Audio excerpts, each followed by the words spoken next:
프레벨, 우리 역사 파노라마. 어려움을 이겨내는 고려. 우리는 봄의 씨를 심는 마음으로 모든 어린이에게 밝은 미래를 준비하는 행복한 꿈을 심습니다. 그래서 우리는 이 세상에서 가장 좋은 것을 주고 싶은 간절한 마음으로 일합니다.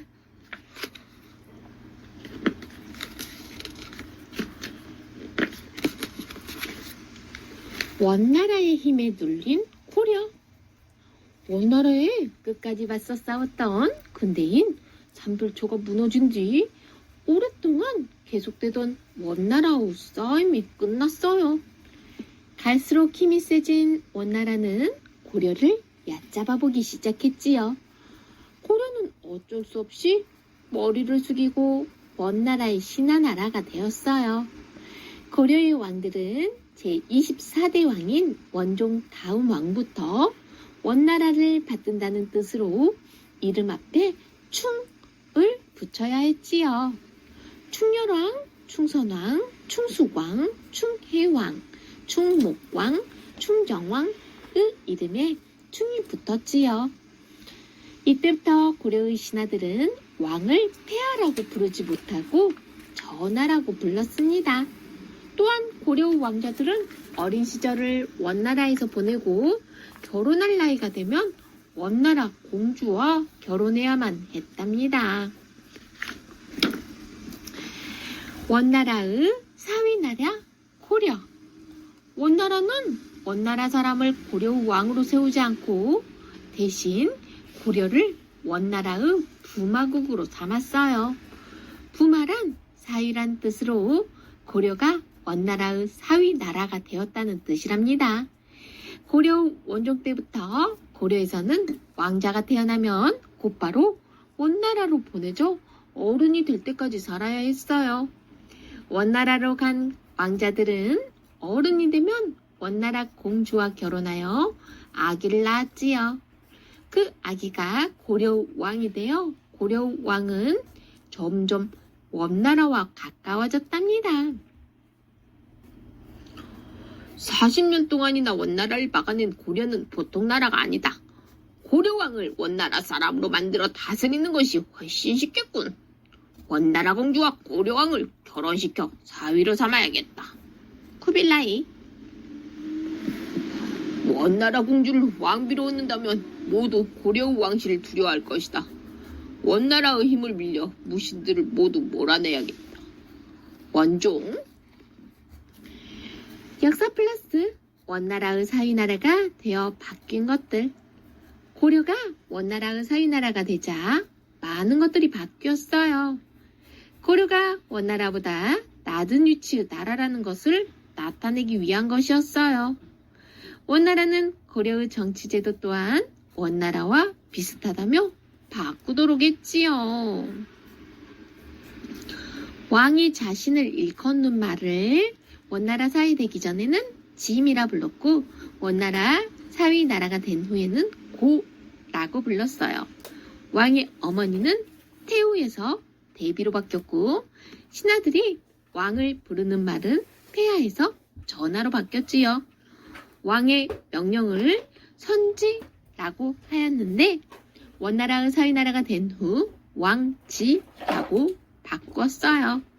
왕의 묘호를 원나라의 사위나라가 되기 전에는 끝에 조나 종을 붙였는데 원나라의 사위나라가 된 후에는 왕을 붙였지요. 신하들을 깜짝 놀라게 한 충렬왕. 원종이 세상을 떠나자 원나라에 불려가 있던 충렬왕이 돌아왔어요. 그런데 충렬왕이 고려로 돌아왔을 때 신하들은 충렬왕의 모습을 보고 깜짝 놀랐지요. 충렬왕이 머리의 앞부분을 깎고 뒷목 부분의 머리는 길게 따 늘어뜨렸기 때문이지요. 이런 머리 모양을 변발이라고 해요. 충렬왕이 입고 있던 옷도 원나라 사람들이 입는 호복이었지요. 고려로 돌아온 충렬왕은 고려의 신하들도 모두 변발을 하고 호복을 입도록 명령했어요. 하지만 고려 백성들은 변발을 하고 호복을 입은 왕의 모습을 보고 눈물을 흘렸다고 해요. 역사 플러스 호복을 입은 사람들의 모습을 담은 기마 도강도. 고려 후기에 이재현은 기마 도강도를 그렸어요. 기마 도강도란 말을 타고 강을 건너는 그림이란 뜻이에요.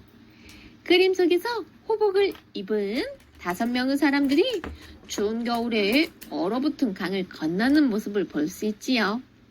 고려 사람들이 원나라의 옷과 문화를 받아들인 것을 볼 수 있는 그림이라고 할 수 있어요.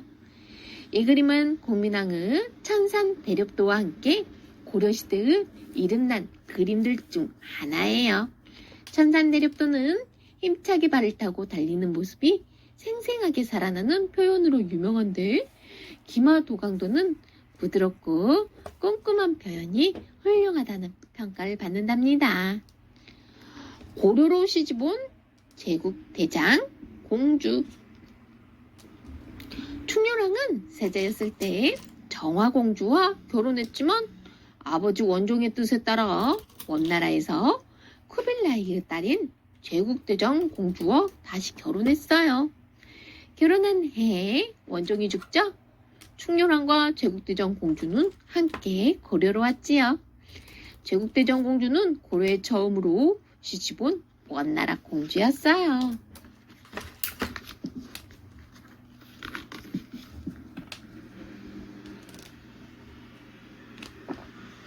일본에 쳐들어가려 한 원나라. 원종이 수성을 떠나자 충렬왕이 고려의 제25대 왕이 되었어요. 일본에 쳐들어가기로 마음먹은 원나라 황제 쿠빌라이는 충렬왕에게 일본과 싸울 고려 군사들을 준비시키라고 명령했지요. 고려 백성들은 원나라가 일본으로 쳐들어가는 데 필요한 배들과 곡식을 바쳐야 했기 때문에 생활이 더 어려워졌어요. 1274년에 원나라는 일본으로 향하던 도중 바다에서 큰 폭풍을 만나 많은 군사들을 잃고 돌아왔지요. 7년 뒤에 다시 일본으로 쳐들어가려고 했지만 또 폭풍을 만나 돌아오고 말았답니다. 공려가 된 고려 처녀들. 원나라는 유목민족인 몽골족이 세운 나라였어요. 유목민족들은 말을 타고 이것저것으로 넓은 풀밭을 찾아다니며 살았지요. 그러다 보니 여자들보다 남자들의 수가 훨씬 많았어요. 그래서 유목민족들은 자신들이 차지한 나라에서 처녀들을 데려가는 일이 많았어요. 원나라와 싸움에서 고려가 진 뒤부터 고려 처녀들도 원나라로 붙잡혀갔지요. 억지로 원나라에 끌려간 처녀들을 공녀라고 불렸어요.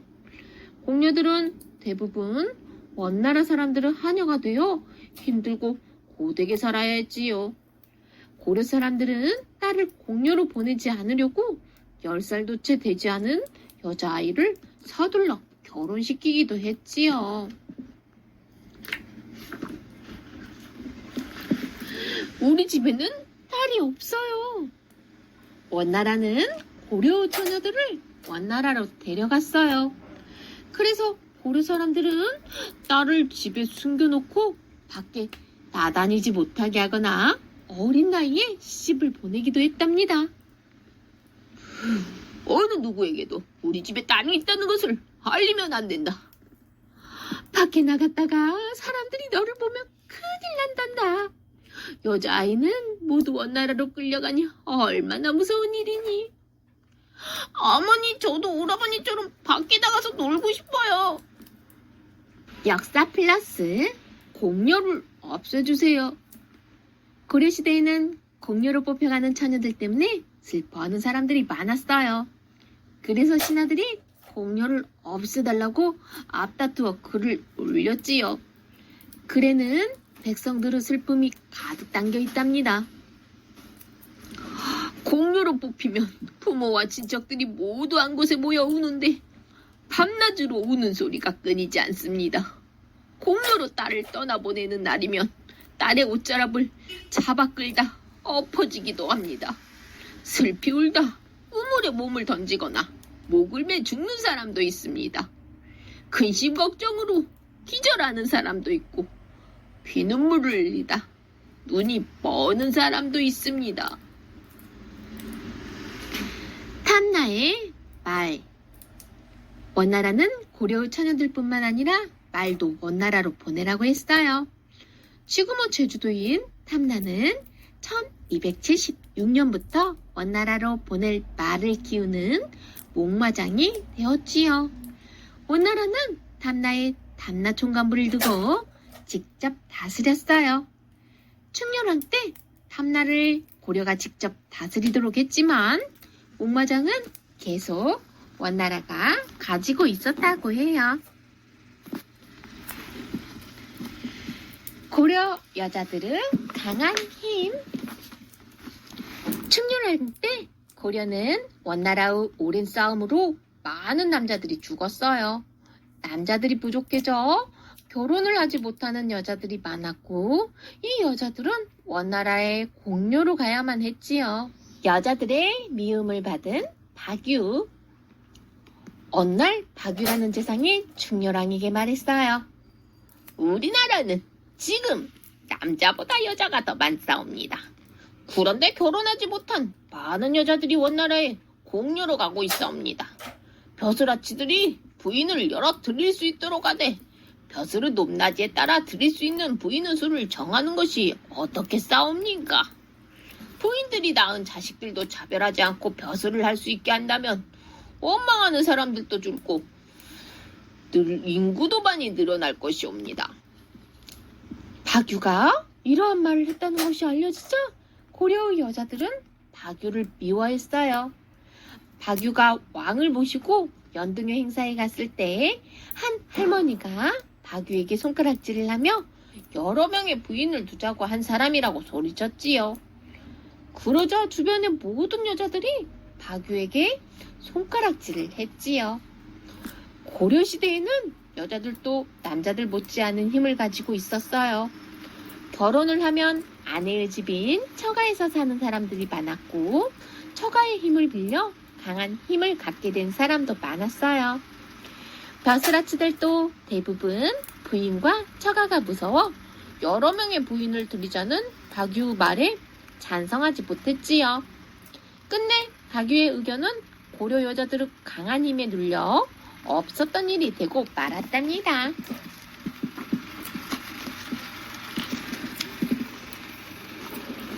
고려 왕을 마음대로 휘두른 원나라. 원나라는 고려의 나랏일을 일일이 간섭했어요. 원나라의 황제가 고려의 왕을 정하였고 마음에 들지 않으면 제멋대로 바꾸어 버리기도 했지요. 충렬왕과 원나라의 공주가 낳은 아들이 고려의 제26대 왕인 충선왕이 되었어요. 충선왕은 고려의 잘못된 제도들을 거쳐 나라를 안정시키려고 했어요. 그러자 원나라는 충선왕의 아버지인 충렬왕을 다시 고려의 왕으로 세우고 충선왕을 원나라로 불러들였답니다. 고려의 왕들은 원나라의 눈치를 보느라 자신의 생각대로 나라를 다스리기가 힘들었어요. 또한 고려의 왕들은 원나라의 행사에 참여해야 했고 억지로 물려가 한동안 원나라에 머물기도 했답니다. 왕을 대신해 나라를 다스린 권문세족. 고려의 왕이 한동안 원나라에서 머물게 되면 높은 벼슬과 힘을 가진 사람들인 권문세족들이 나라 일을 돌보았어요. 하지만 권문세족들도 원나라의 눈치를 보기는 마찬가지였지요. 그러자 원나라에 잘 보여서 높은 벼슬을 얻으려는 사람들도 나타났어요. 이런 사람들은 대부분 원나라 사람들을 자주 만나는 통역이나 사신으로 오가는 신하들이었지요. 이런 사람들을 부원배 또는 신원파라고 불렀어요. 또 고려 왕의 편을 드는 척하며 나란 일을 마음대로 휘두르려는 신하들도 생겼어요. 이들은 올바르게 나라를 다스리지 않고 자신들의 힘을 키우려고만 했어요. 이런 신하들이 나라를 다스리자 고려는 더욱 어지러워졌답니다. 통역은 말이 통하지 않는 사람 사이에서 뜻이 통하도록 말을 옮겨주는 일이에요. 또는 그런 일을 하는 사람을 말하지요. 사실은 왕의 명령을 받고 일을 처리하기 위해 다른 나라에 다녀오는 신하예요.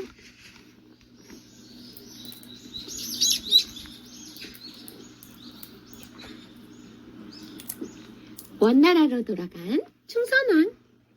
1308년에 충렬왕이 세상을 떠나자 충선왕이 다시 고려 왕이 되었어요. 충선왕은 고려로 돌아오자마자 고려를 새롭게 하기 위해 법을 만들었지요. 하지만 충선왕은 오래 지나지 않아 원나라로 돌아갔어요. 고려 백성들과 신하들은 충선왕에게 몇 번씩이나 고려로 돌아와 달라고 부탁하였지요.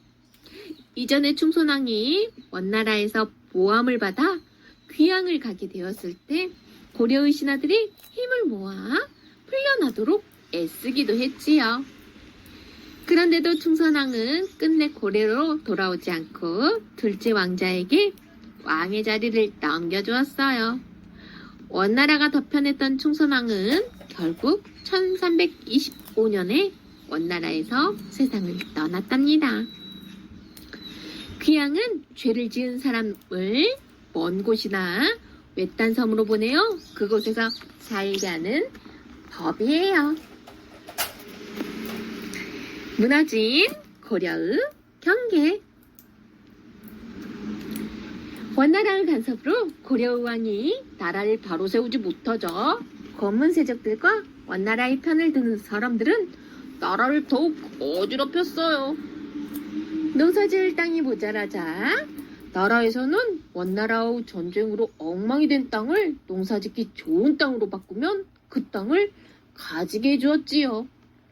그러자 검은 세족들은 농민들에게 엉망이 된 나라의 땅을 일구게 한 뒤 자신의 땅으로 만들어 갔어요. 검은 세족들은 심지어 주인이 있는 땅도 몽둥이를 휘둘러 빼앗았지요. 이렇게 검은 세족들이 차지한 땅을 농장이라고 불렀는데 땅이 매우 넓어서 끝이 보이지 않을 정도였어요. 게다가 농장은 나라에 세금도 내지 않았지요. 그러자 세금은 고스란히 백성들의 몫이 되었어요. 살기가 힘들어진 백성들은 땅을 팔거나 농장의 노비가 되었지요. 세금을 낼 백성들이 줄어들자 나라의 창고는 텅텅 비고 말았답니다. 고려는 나라를 잘 다스릴 수 있는 왕이 그 어느 때보다 필요했어요. 그때 원나라에 머물고 있던 강릉대군이 고려에 돌아와 제31대 왕인 공민왕이 되었지요. 노비는 주인이 마음대로 부를 수 있도록 평생토록 종이 되는 사람이에요. 새로워지는 고려. 12살 때 원나라로 간 공민왕은 노국대장공주와 결혼한 뒤 22살이 되던 해에 고려로 돌아왔어요.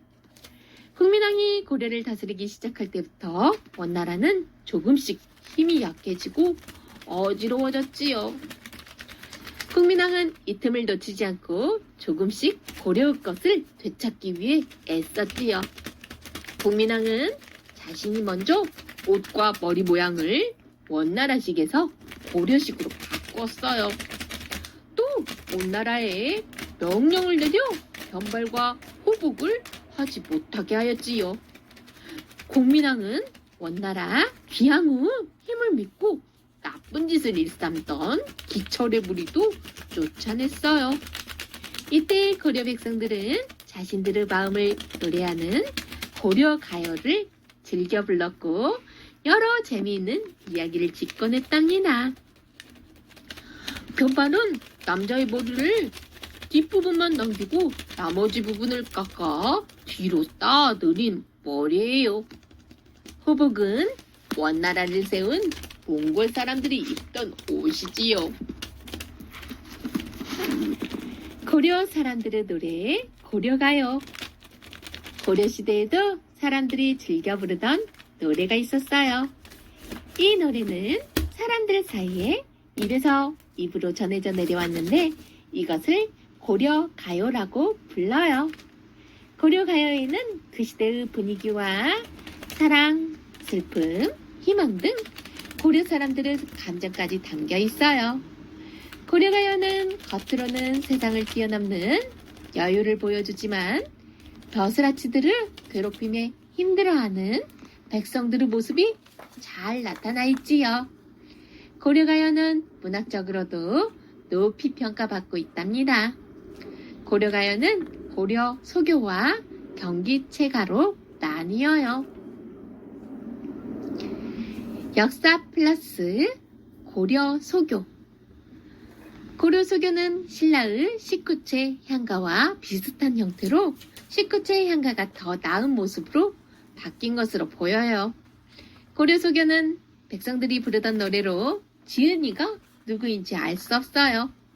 고려 소교의 내용은 사랑이나 이별 등의 감정을 노래한 것이 많은데 이름난 것에는 청산, 별곡, 가시리 등이 있어요. 이별의 슬픔을 노래한 가시리를 감상해 볼까요? 가시리 있고 나난 가시겠습니까? 버리고 가시리 있고 나난 버리고 가시겠습니까? 위 증질가 대평성대 날더러 어찌 살라 하고 나더러는 어찌 살라고 버리고 가시리 있고 나난 버리고 가시겠습니까? 위 증질갑 대평성대 잡사와 두얼이 만한한 붙잡아 두고 싶지만 선하면 아니올세라 서운하면 아니올까 두려워. 위 증질가 대평성대 쇼로님 보내 암노니 나남 서러우님 보내드리니 가시는 닷 도셔 오셔셔 나난 가시는 것처럼 돌아서서 오십시오. 위 증질가 대평성대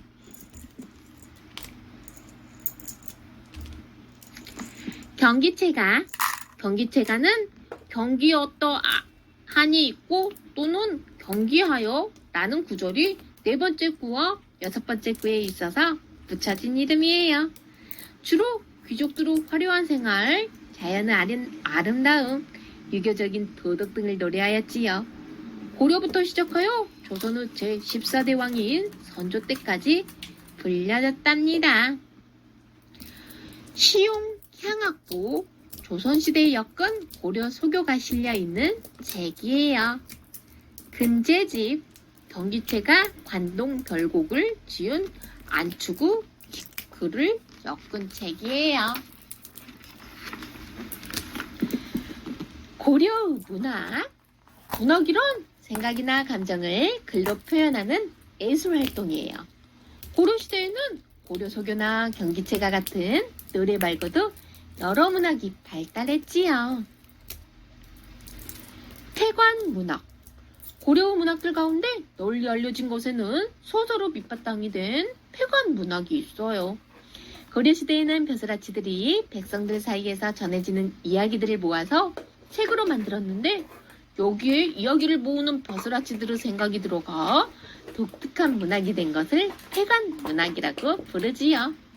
태관은 원래 중국 한나라의 벼슬 이름으로 나랏일을 돌보는 데 참고하기 위해 백성들의 이야기를 모으던 일을 하는 벼슬을 말해요.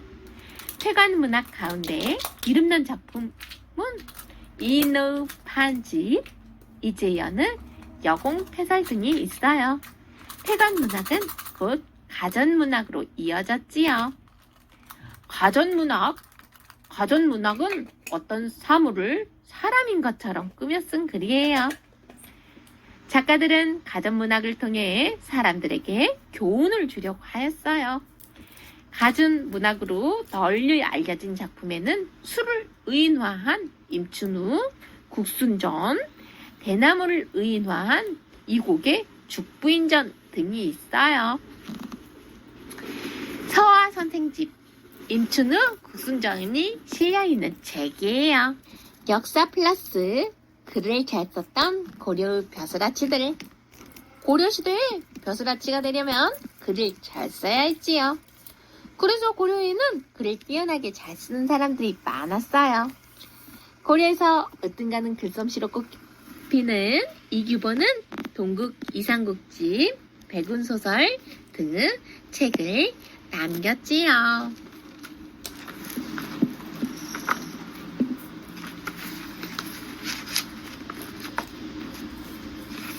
새로운 정치의 시작. 공민왕은 원나라에 공녀를 보내는 것도 그만두도록 했어요. 고려 백성들은 딸을 원나라로 보내지 않아도 되자 무척 기뻐했지요.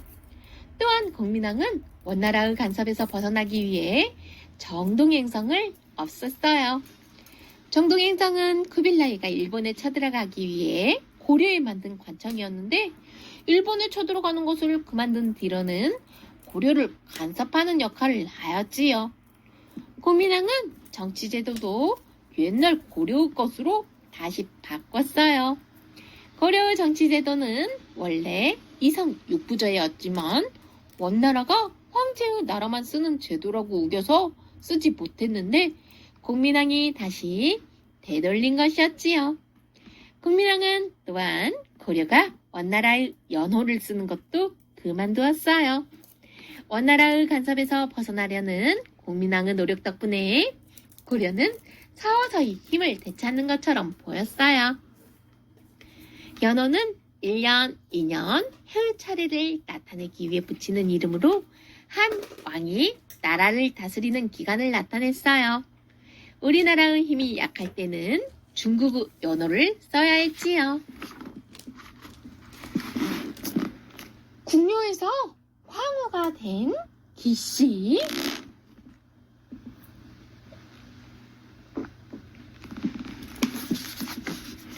고려시대에 공녀로 끌려간 수많은 고려의 전원들 가운데 기자의 막내딸 기씨가 있었어요. 기씨는 원나라에서 원나라의 신하가 된 고려 사람인 고용보를 만나게 되었지요. 고용보는 공녀로 원나라에 온 고려의 처녀들 가운데 아름답고 똑똑한 처녀들을 궁녀로 뽑는 일을 했어요. 고용보는 기씨를 보고 원나라의 마지막 황제인 순제의 차를 따르는 궁녀로 삼았지요. 순제는 아름답고 똑똑한 기씨가 마음에 들어 기씨를 사랑하게 되었지요. 얼마 뒤 순제의 부인인 다나시리 황후의 형제들이 순제를 죽이려다가 실패하는 사건이 일어나자 순제는 다나시리 황후와 황후 집안 사람들을 모두 죽였어요. 얼마 뒤 기씨는 순제의 아들을 낳았고 이듬해 황후가 되었답니다. 기황후는 원나라에서 많은 힘을 갖게 되어 원나라 황실을 마음대로 움직였어요. 기황후 때문에 원나라에서 고려의 문화가 크게 유행하기도 했지요. 그때 기황후는 위아래가 하나로 붙은 원나라 옷이 아닌 위아래가 나뉜 고려 옷을 입었어요. 기황후를 따라 많은 원나라 여인들도 위아래가 나뉜 고려식 옷을 입었답니다. 역사 플러스 귀황후 오빠 기철. 기철은 원나라의 황후가 된 귀황후 오빠로 원나라에서 불리던 이름은 빠인부카랍니다. 네 동생이 태자인 아이유시리다라를 낳고 원나라 순제 황후가 되자 기철도 큰 힘을 갖게 되었어요. 원나라에서는 기철에게 정동행성의 참제정사라는 벼슬을 주었고 고려에서는 정승의 자리를 주기도 했지요. 그런데 기철은 기왕후 힘만 믿고 백성들을 괴롭히며 나쁜 짓을 일삼았어요. 결국 기철은 공민왕에 의해 원나라의 편을 들던 권겸, 노책 등과 함께 죽임을 당했답니다. 이성 육부제. 이성 육부는 고려의 제6대 왕인 성종 때 생긴 것으로 고려시대의 가장 높은 중앙관청이에요. 중서문화성과 상서성의 이성과 이, 병, 호, 형, 예, 공의 육부로 이루어져 있지요. 이성육부는 당나라의 제도를 본떠 만든 것이에요. 당나라의 제도는 삼성육부로 삼성에는 중서성과 문화성 그리고 상서성이 있었지요. 고려는 원나라의 간섭으로 이성육부제를 쓰지 않다가 공민왕 때 다시 쓰기 시작했어요. 왕 아래에 도병마사 그리고 식목도감 5개의 중서문화성, 상서성, 중추원, 어사대, 삼사가 있고요. 상서성에는 6개의 이부, 병부, 호부, 형부, 예부, 공부가 있었지요. 역사 플러스 고려는 지방을 5도 양계로 나누었어요. 고려는 지방을 크게 5도와 양계로 나누어 다스렸어요. 나라의 경계가 되는 북쪽 지역은 서북계와 동북계의 양계로, 나머지 남쪽 지역은 양광도, 경상도, 전라도, 서해도, 교주도의 5도로 나누었지요. 국경을 끼고 있는 양계는 군사적으로 중요한 곳에 두는 병마사가 다스렸고 5도는 백성들을 다스리는 일을 중심으로 하는 안찰사가 맡아본 것으로 보여요. 5도를 둔 때는 확실하지는 않지만 고려사 백관지에서 현종 3년 절도사를 없애고 안찰사를 두었다고 설명하고 있는데 절도사를 안찰사의 이전 이름으로 보고 있기 때문에 현종 때 5도 양계를 두고 5도에 안찰사를 양계, 병마사를 두었다고 짐작하고 있지요.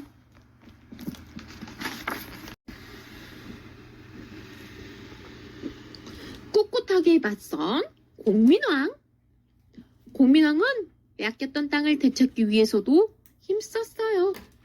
몽골은 1258년에 쌍성 총관부를 두었는데 몽골이 원나라를 세우고 100년 가까이 지난 뒤에도 고려에게 돌려주지 않고 있었지요.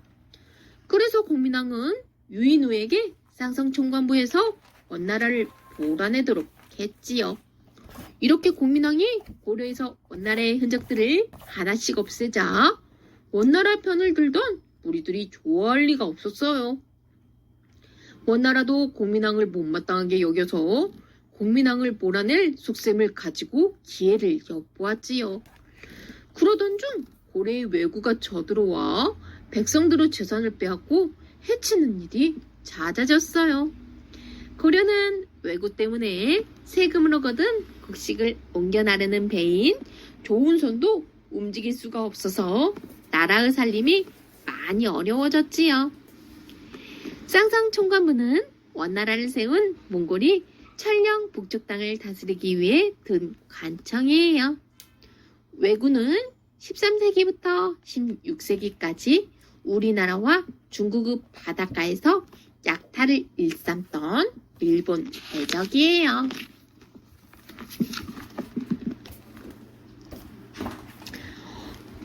어려움을 이겨낸 공민왕. 왜구뿐만 아니라 홍건적도 고려를 괴롭혔어요. 홍건적은 공민왕 때 2번이나 고려에 쳐들어왔지요.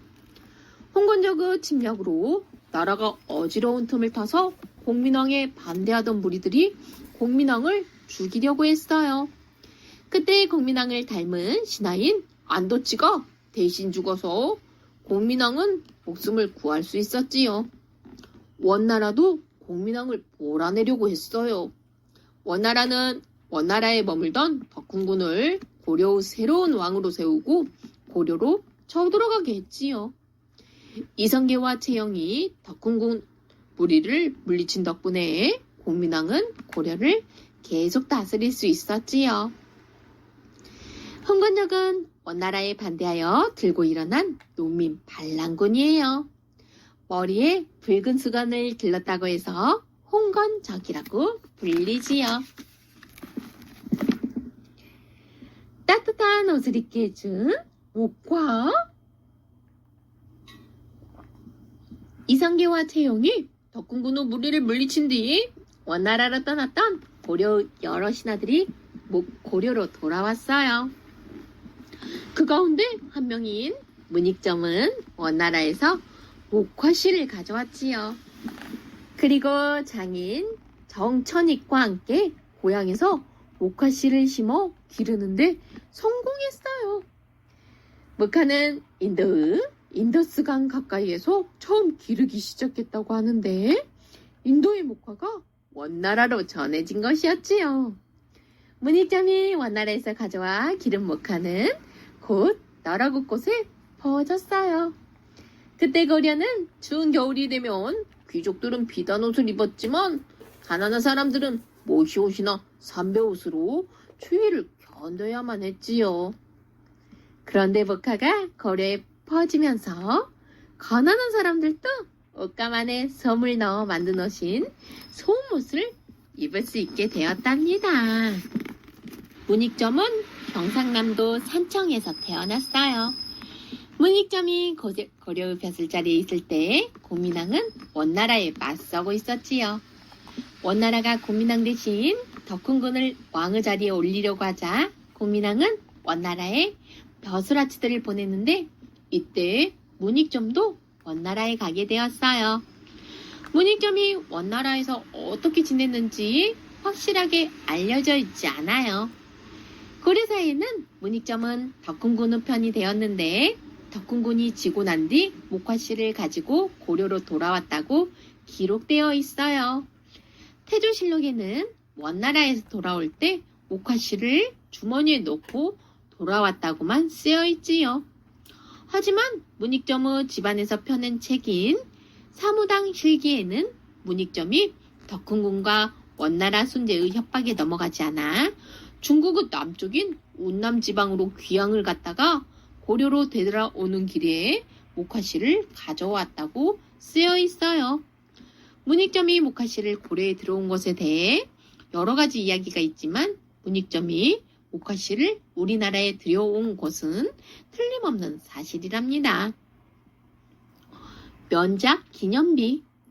문익점이 경상남도 산청에서 처음으로 목화씨를 심어 목화솜을 만드는 것을 성공한 뒤 가장 처음으로 목화씨를 뿌렸던 곳에 세운 비석이에요. 역사 플러스 문익점이 목화씨를 붓속에 숨겨왔다고요? 문익점이 원나라에서 목화씨를 붓속에 숨겨서 가져왔다는 이야기는 많이 알려져 있어요. 그러나 이 이야기는 사실이 아니에요. 문익점은 원나라에서 목화씨를 가져왔지만 목화를 기르는 방법을 몰랐어요. 하지만 문익점은 끈질기게 노력하여 목화를 기르는 방법과 목화솜으로 옷을 만드는 방법을 알게 되었지요. 문익점은 목화를 따라 곳곳으로 퍼뜨려 백성들이 겨울을 따뜻하게 날 수 있도록 해줬답니다. 목화솜 만들기. 문익점이 원나라에서 가져온 목화는 옷뿐만 아니라 낚싯줄, 노끈, 실, 탈지면 등 우리 생활 곳곳에 쓰이게 되었어요. 목화에서 하얀 솜을 얻는 방법을 알아볼까요?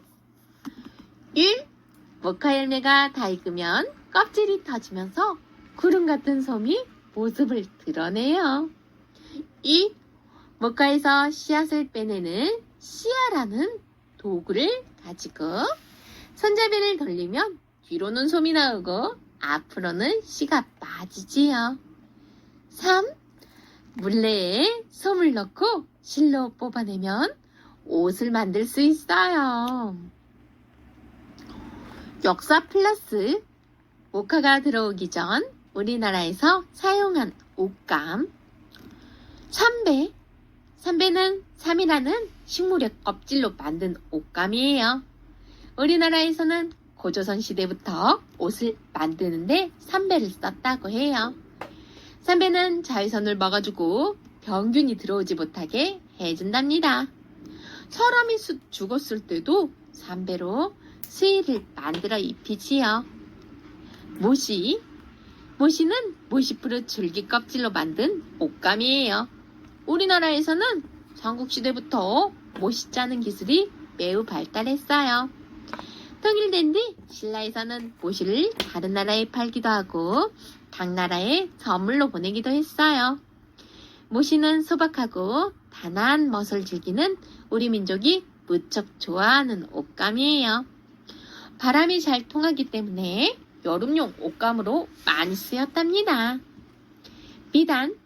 우리나라는 날씨와 땅의 성질이 누에치기에 알맞아 고조선 시대부터 누에를 치며 비단을 짜는 기술이 발달하였지요. 삼국시대 이전부터 삼국시대에 걸쳐 비단과 비단 짜는 기술을 일본에 전해주었답니다.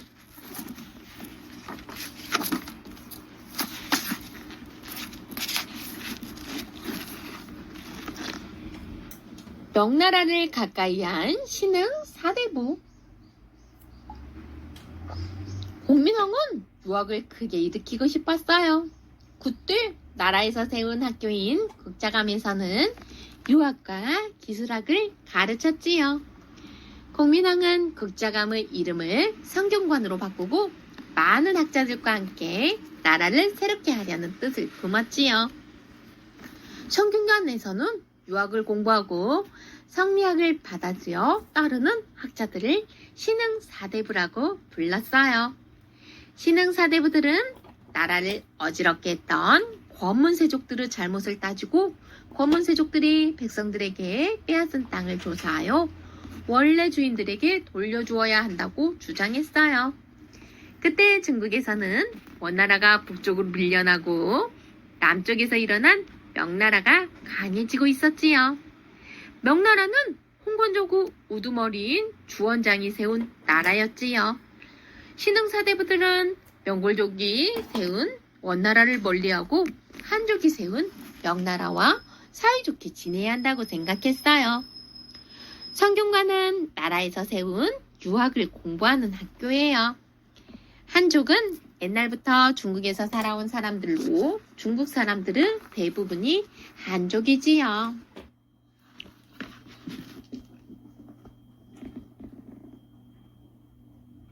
성균관과 신흥사대부.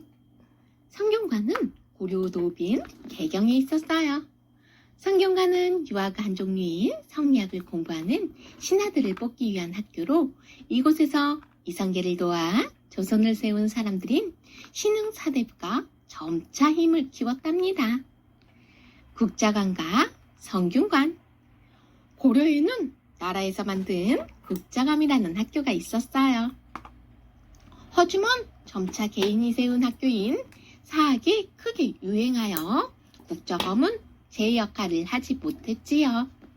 그러다 무신의 난과 몽골과의 전쟁을 겪은 뒤 국자감은 이름뿐인 학교가 되고 말았지요. 충선왕은 국자감의 이름을 성균관이라 고치고 새롭게 하려고 했어요.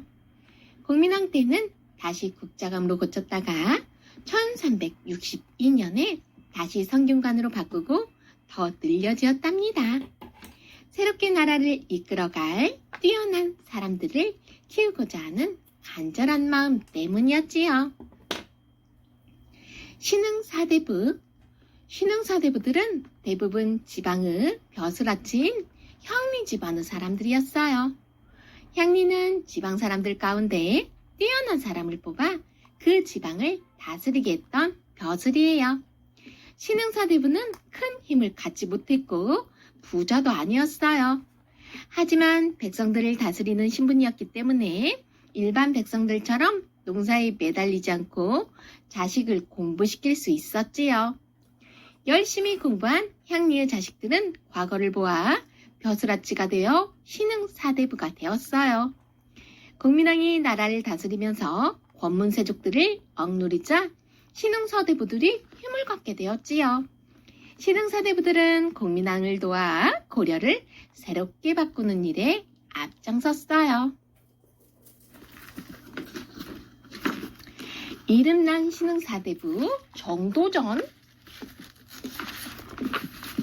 정도전은 충청북도 단양군 잠봉지방의 향리 집안에서 태어났어요.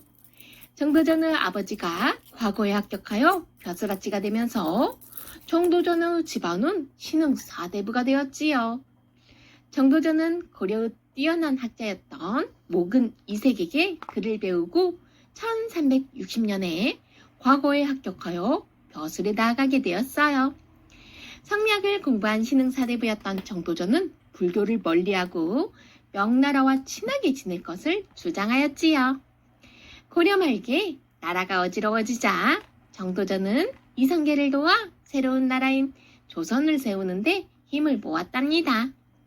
그러나 정도전은 이성계의 아들 이방원과 생각이 달라 결국 역적으로 몰려 죽임을 당하고 말았지요. 삼봉집, 정도전이 쓴 시와 글을 모아 엮은 책이에요. 정도전 사당, 경기도 평택에 있는 정도전의 위패를 모신 사당이에요. 도담삼봉, 도담삼봉은 남한강에 떠있는 3개의 바위로 이루어진 섬으로 가운데 바위에 있는 정자는 정도전이 지었다고 해요. 정도전은 이 정자에 이따금씩 찾아와 경치를 구경하고 시를 읊었다고 전해져요. 역사 플러스 훌륭한 성리학자이자 정도전의 스승 목은 이색. 고려의 성리학은 이재영과 이색을 통해 발전하였어요. 이색은 아버지인 이곡과 이재현에게 성리학을 배웠는데 원나라의 과거 시험에 합격할 정도로 학문이 뛰어났지요. 이색은 고려에 돌아와서 성균관에서 제자들을 가르쳤어요. 훗날 정도전과 정몽주도 이색의 영향을 받게 되지요. 모구는 이색의 호인데 포은 정몽주, 야은 길제와 함께 고려시대 3은으로 꼽힌답니다.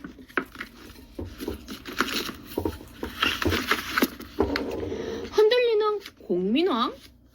공민왕이 원나라의 간섭을 이겨내고 있을 때 노국대장 공주가 아기를 낳다가 세상을 떠났어요. 노국대장 공주는 다른 원나라 공주들과는 달랐어요. 공민왕이 원나라의 간섭에서 벗어날 수 있도록 든든한 힘이 되어 주었지요. 공민왕은 노국대장 공주를 깊이 사랑했어요. 공민왕은 노국대장 공주가 죽자 스스로 공주의 무덤을 꾸며주기도 했지요. 공민왕은 노국대장 공주를 잃은 슬픔에 빠져 나랏일을 신돈에게 맡겼어요. 신돈은 공민왕이 믿고 기대었던 스님이었지요. 욕심이 커진 신돈. 신돈은 공민왕의 뜻에 따라 나라의 잘못된 제도들을 바로잡는 일을 시작했어요. 가장 먼저 권문세족들이 함부로 빼앗은 땅을 원래 주인들에게 돌려주었지요. 또 억울하게 노비가 된 사람들을 풀어주었어요. 그러자 백성들은 신돈을 받들고 따랐지요. 하지만 신돈은 힘을 갖고 백성들의 마음을 얻자 달라지기 시작했어요. 자신의 편을 모으고 땅을 사들이는 것을 좋아하게 되었지요. 공민왕은 신돈이 너무 욕심을 부리자 더 이상 신돈을 믿을 수가 없었어요. 신하들은 공민왕의 흔들리는 마음을 눈치채고 신돈이 왕의 자리를 빼앗으려 한다고 말했지요. 끝내 공민왕은 그토록 믿었던 신돈을 죽이고 말았답니다. 사그라진 고려의 마지막 불꽃. 공민왕은 노국대장 공주를 잃은 슬픔을 이기고 다시 나랏일을 돌보기 시작했어요. 하지만 여전히 고려보다 원나라의 힘이 강했지요. 게다가 원나라 편을 드는 신하들이 항상 공민왕이 하려는 일들을 방해했지요. 그러다 보니 공민왕은 점점 다른 곳에 마음을 빼앗기게 되었어요. 그러자 공민왕을 없앨 기회를 노리던 신하들이 공민왕이 잠든 틈을 타서 공민왕을 죽이고 말았지요. 고려를 새롭게 만들려고 애쓰던 공민왕은 자신의 뜻을 다 이루지 못하고 죽음을 맞았어요. 공민왕이 세상을 떠난 뒤 신하들의 다툼은 더 심해졌고 고려에는 어두운 그림자가 더욱 짙게 드리워졌지요. 원나라와 명나라. 공민왕이 갑자기 세상을 떠나자 제32대 왕인 우왕이 10살의 어린 나이로 왕의 자리에 올랐어요. 처음에는 우왕을 대신하여 공민왕의 어머니인 명덕태후가 신하들과 함께 나라를 다스렸지요. 그러나 명덕태후가 세상을 떠난 뒤 우왕은 나라를 돌보지 않고 사냥과 노래와 술에 빠져 지냈어요. 한편 고려의 신하들은 원나라와 명나라 가운데 어느 나라와 가깝게 지낼 것인지를 두고 다투기 시작했지요. 공민왕 때 힘을 키운 신흥 4대부들은 명나라와 가깝게 지내며 고려가 원나라와 가까워지는 것을 막으려고 했어요. 신흥 4대부였던 정도전은 원나라의 사신을 죽여야 한다고 주장하다가 귀양을 가기도 했답니다. 그러나 원나라와 손을 잡는 신하들도 점점 늘어갔어요. 태우는 살아있는 앞선 왕의 왕비예요. 화약을 만든 최무선. 우왕 때는 왜구 괴롭힘이 더욱 심해졌어요. 왜구가 고려 땅 깊숙한 곳까지 쳐들어오기도 하였지요. 그때 고려는 화약 무기를 만드는 방법을 몰랐어요. 왜구가 자꾸 쳐들어오자 최무선은 고려도 화약 무기를 만들어야 한다고 생각했지요. 하지만 이미 화약을 만드는 기술을 가지고 있던 원나라는 다른 나라에는 절대로 그 방법을 알려주지 않았어요. 최무선은 중국 강남 지방에서 온 이원의 도움을 받으며 화약 만드는 방법을 연구하기 시작했어요. 목숨을 걸어야 할 정도로 어렵고 위험한 일이었지만 최무선은 연구를 멈추지 않았지요.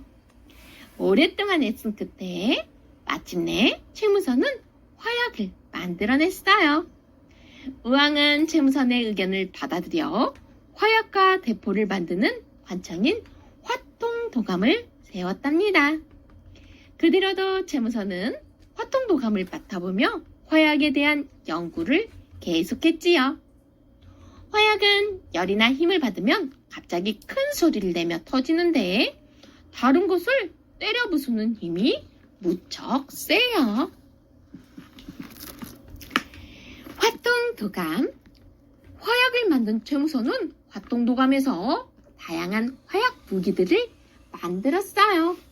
이때 최무선이 만든 화약 무기들 가운데 지금까지 남아있는 것은 거의 없지만 훗날 조선 무기들의 본보기가 되었지요.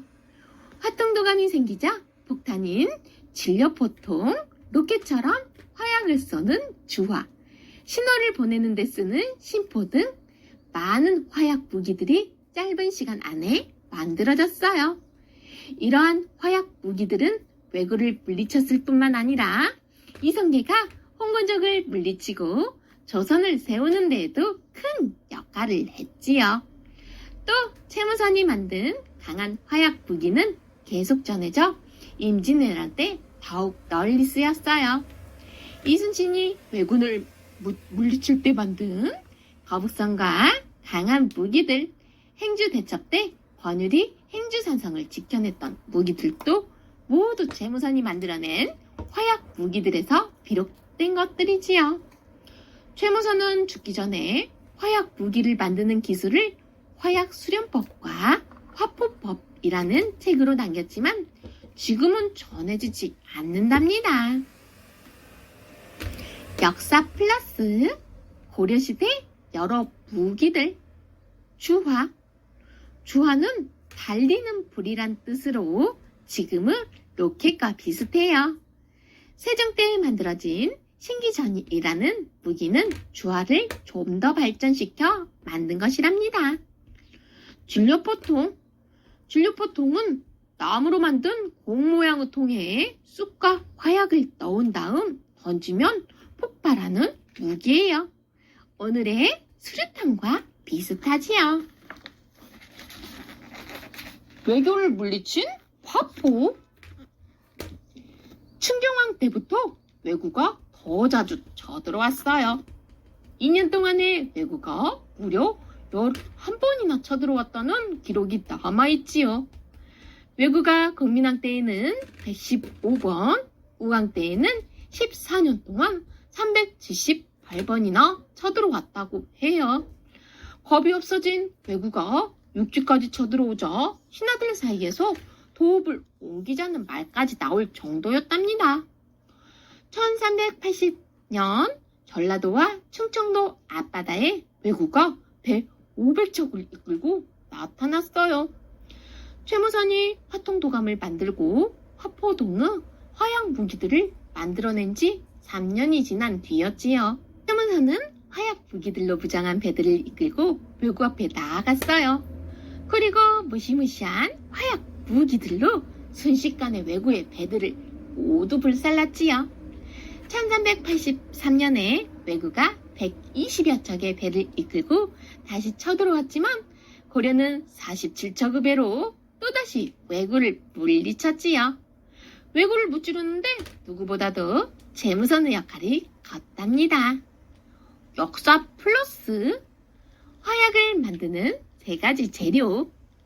화약을 만들기 위해서는 염초인 초석과 유황, 분탄이 있어야 해요.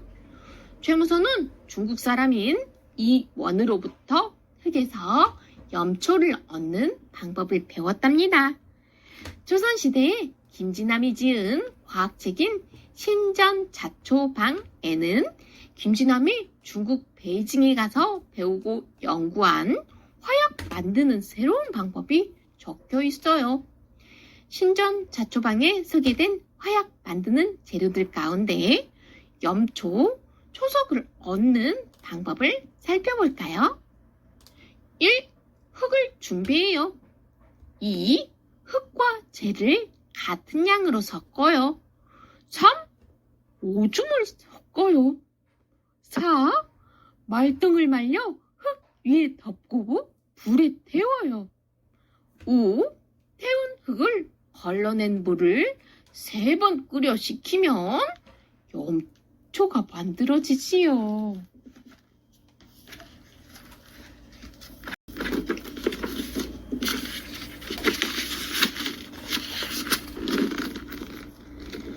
화약 무기로 무찌른 왜구.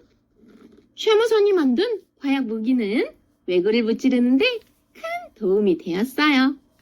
1380년에 화약 무기를 갖춘 고려군은 금강이 바다와 만나는 진포로 쳐들어온 왜구 배 500척을 모두 불살랐지요. 이성계도 지리산에서 가까운 황산에서 왜구를 크게 무찔렀답니다. 백성들을 괴롭히던 왜구와 홍건적을 무찌른 장군들은 백성들 사이에서 영웅이 되었어요. 그 가운데에서도 이성계와 재영은 더욱 이름을 날렸지요. 그래서 신흥 사대부들 사이에서는 이성계를 새로운 왕으로 세우려는 움직임이 생겨나기 시작했답니다.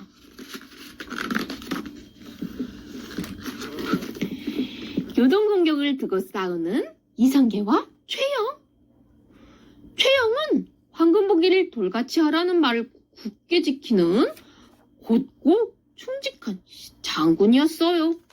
그래서 많은 백성들이 최영을 믿고 따랐지요. 우왕도 최영의 딸을 후궁으로 맞아들이고 최영을 깊이 믿었어요. 그러던 어느 날 명나라가 고려에게 천령 북쪽의 땅은 원나라의 땅이었던 곳이니 돌려달라고 요구했지요. 촬영 목적의 땅은 잠시 원나라가 차지한 적이 있지만 원래 고려의 땅이었기 때문에 고려는 명나라의 요구를 들어줄 수 없었지요.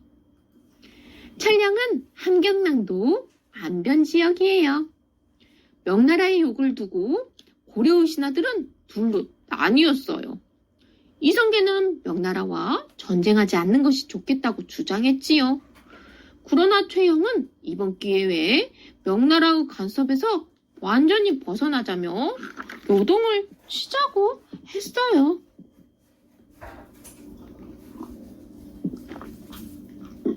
위화도에서 군대를 돌린 이성계.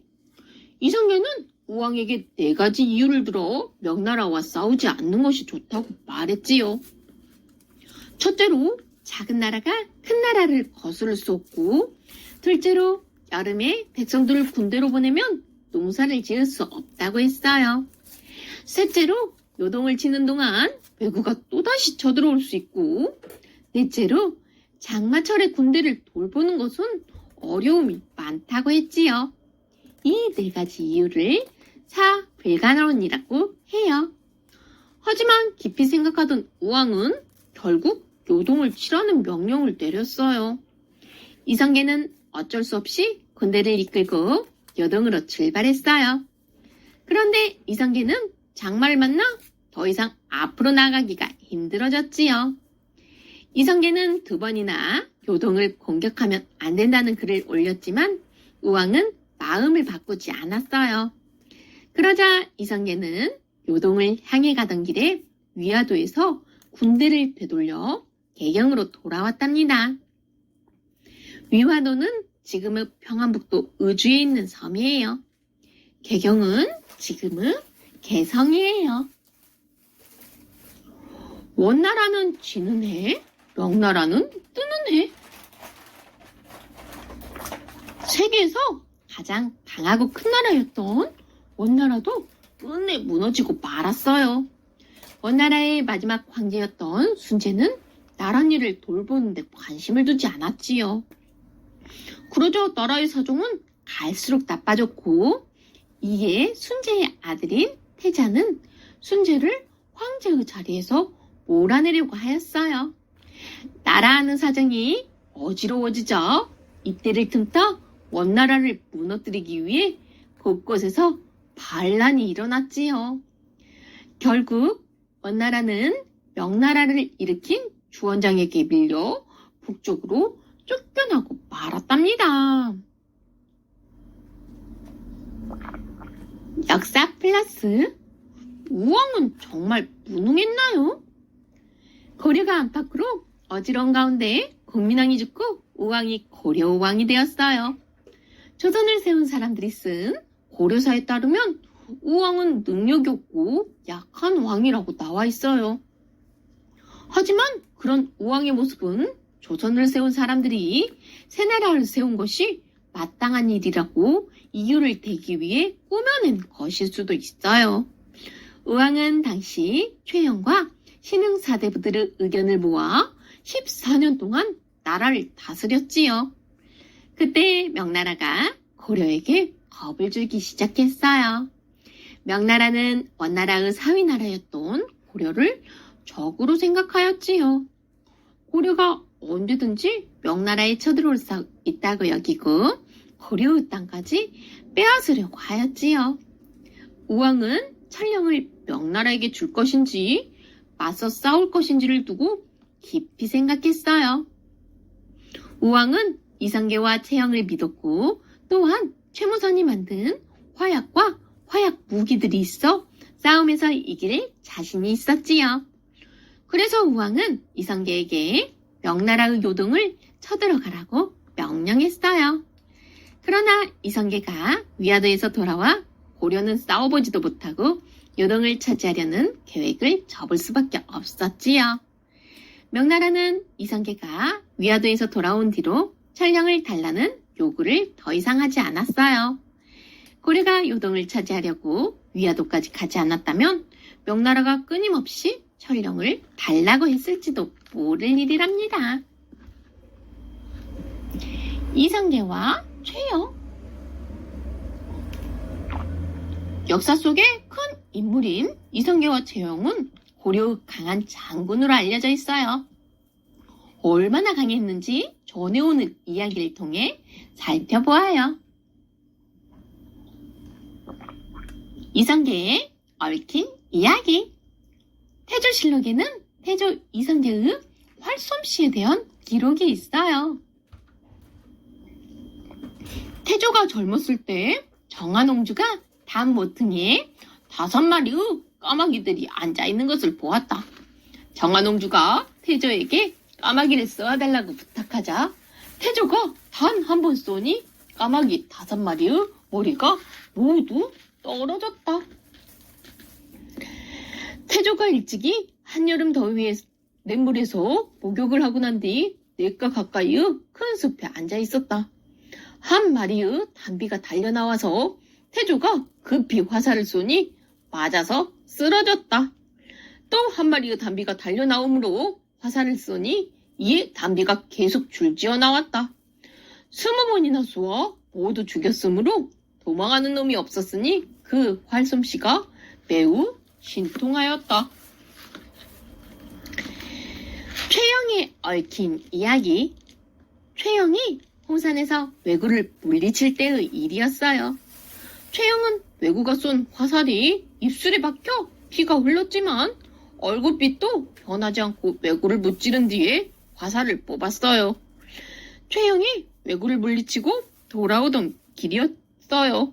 단풍이 든 산이 너무나 아름다워 최영은 산 꼭대기까지 오르기 시작했지요.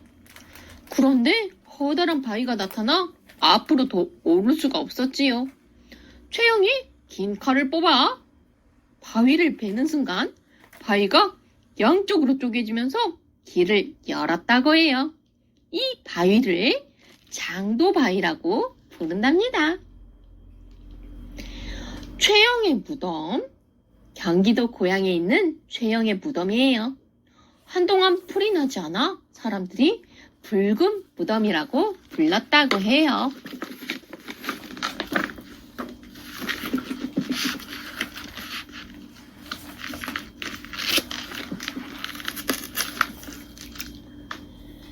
반란을 일으킨 이성계.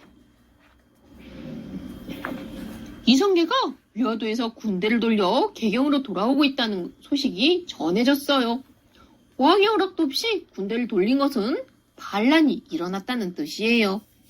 최영은 개경에서 이성계의 군대에 맞서 싸웠지만 지고 말았답니다. 이성계와 정도전, 조준 등의 신흥 사대부들은 우왕을 쫓아내고 광화도로 귀양을 보냈어요. 그리고 우왕의 아들을 제33대 왕인 창왕으로 세웠지요. 몇몇 신하들이 우왕의 명령으로 이성계를 죽이려 하였지만 실패했고 우왕은 다시 강원도 강릉으로 쫓겨났지요. 이때 이성계는 우왕과 청왕이 공민왕의 핏줄이 아닐지도 모른다며 새로운 왕을 뽑아야 한다고 주장했어요. 끝내 이성계는 창왕도 왕의 자리에서 쫓아내고 고려의 제20대 왕인 신종의 7대 손인 정창군을 왕으로 삼았어요. 정창군이 바로 고려의 마지막 왕인 공양왕이랍니다. 반란은 나라를 다스리는 사람에게 반대하여 난을 일으키는 것이에요. 새로운 토지제도, 과전법. 공양왕을 고려의 새로운 왕으로 세운 뒤 이성계를 따르는 무리들은 나라를 새롭게 하는 일에 온 힘을 쏟았어요. 이들은 가장 먼저 권문세족들의 농장을 나라의 땅으로 만들기로 하고 1390년에 농장의 토지대장을 모두 불태웠지요. 권문세족들은 땅을 빼앗기자 힘이 약해졌어요. 이성계는 1391년에는 과전법이라는 토지제도를 만들었지요. 과전법은 고려의 땅을 신하들과 백성들에게 새로이 나누어주는 제도였어요. 이성계를 따르는 무리들은 과전법으로 땅을 얻어 힘이 강해졌지요. 농민들은 나라와 땅 주인에게 전보다 적은 곡식을 바치게 되었어요. 새로운 토지 제도 덕분에 백성들의 삶은 편안해졌지요. 토지대장은 땅을 가지고 있는 주인의 이름과 주소 등이 적혀 있는 문서예요. 역사 속으로 사라진 고려. 나라가 새로운 모습으로 바뀌어가자 백성들 사이에서 이성계의 인기는 갈수록 높아졌어요. 정도종과 조준을 비롯한 무리들은 이성계를 새로운 왕으로 세우려고 했지요. 그래서 이성계를 왕의 자리에 올리는데 방해가 되는 여러 신하들뿐만 아니라 우왕과 창왕까지 모두 죽였지요. 정몽주도 이때 목숨을 잃었어요. 정몽주도 고려의 개혁을 꿈꿨지만 아예 고려 왕조를 없애야 한다고 생각하지는 않았지요. 그래서 결국 새 나라를 세우려는 이성계 무리에게 죽임을 당했어요. 1392년에 이성계는 마침내 왕의 자리에 올라 새 왕조를 열었지요. 태조 왕건이 세운 고려는 474년 만에 역사 속으로 사라지고 말았답니다. 개혁은 제도나 사회의 모습 등을 새롭게 뜯어 고치는 것이에요. 왕조는 왕이 직접 다스리는 나라나 같은 왕실에 속하는 핏줄을 말해요.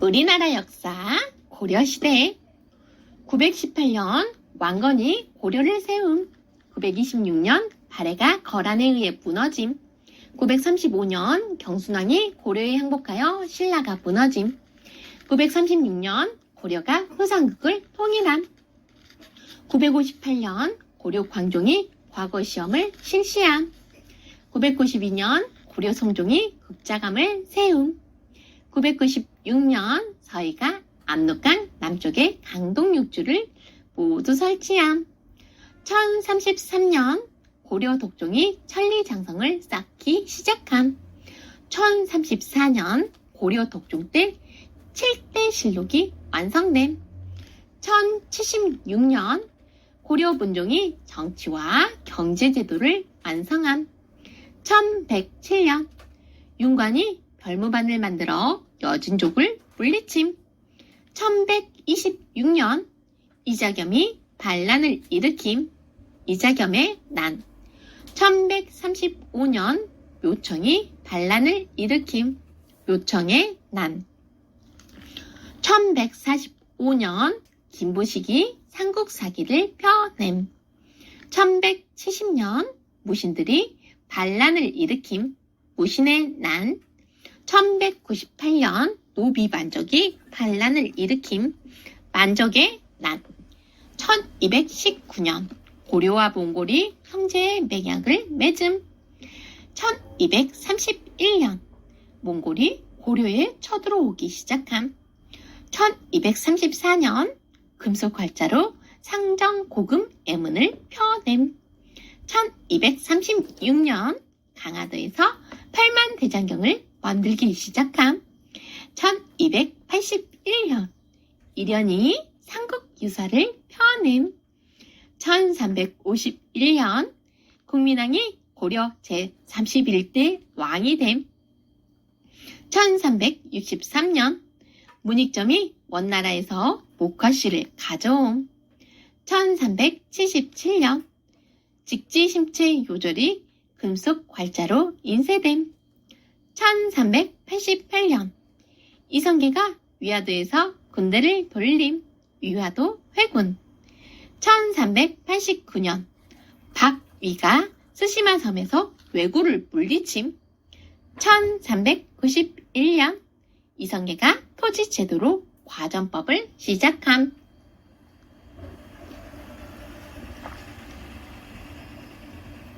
고려시대에 맞춘 세계의 역사 916년 거란의 족장 야유라보기가 거란국을 세움 960년 후주 조광윤이 송나라를 세움. 962년 오토 1세가 신성 로마 제국의 황제가 됨. 1037년 셀주크 트르크 제국이 세워짐. 1054년 크리스토교가 그리스 정교와 로마 가톨릭교로 나뉜. 1066년 윌리엄이 잉글랜드를 차지하고 노르만 왕조를 세움. 1069년 송나라 완왕석이 신법을 만듦. 1093년 나침판에 대한 첫 기록이 있는 몽개필담이 쓰여짐. 1096년 십자군 원정이 시작됨. 1115년 여진족이 금나라를 세움. 1163년 프랑스의 노트르담 성당을 짓기 시작함. 1192년 일본의 가마쿠라 박부가 세워짐. 1206년 칭기즈칸이 몽골을 통일함. 1215년 영국에서 국왕의 권리에 대해 쓴 대헌장이 만들어짐. 1271년 쿠빌라이가 원나라를 세움.